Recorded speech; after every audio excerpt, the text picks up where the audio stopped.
I started working on the album last year. I came back from home after the hard first lockdown, and at that time I wasn't feeling inspired, going through the motions like everybody else. And I found when I came back, and I really was struggling to find a way to explain how I felt and what was going on in my mind.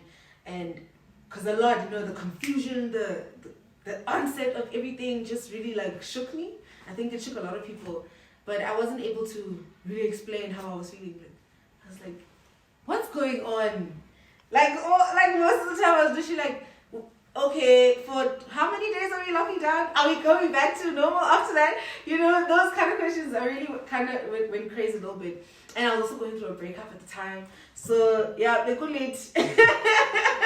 It was actually really, really lit. So I was busy going through the motions, and then I came back to Josie when they opened for work because I didn't have my studio at home. So I was like, hey, mommy, I need to go back. So I came back, and that's when I started working on the album. But I wasn't working on the album. I really was using music for what it normally does for me, to express myself, to release, to figure out in words if I could express it better in the music. And songs like Kutelina really were an account of how I was feeling at the time. It's really raw. As you can hear, it sounds like a conversation somebody has with themselves, not really with someone else, where like I'm feeling like this, I'm feeling low, I'm feeling alone, I'm feeling like I don't know what's going on.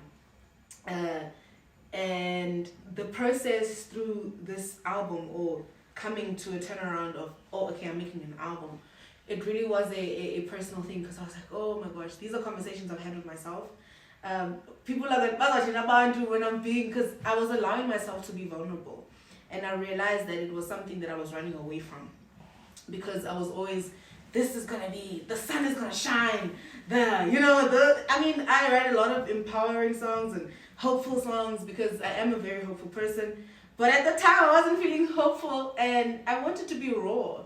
I wanted to capture that emotion and that middle ground I was in between, that darkness, that feeling lost and not understanding what's happening, and say it in the exact same words that I feel, not I want to write it in a pretty phrase to sound like this.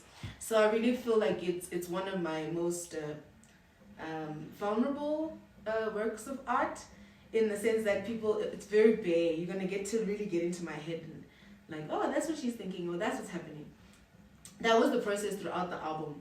It was really a conversations with myself, and allowing myself that space to be vulnerable and be bare.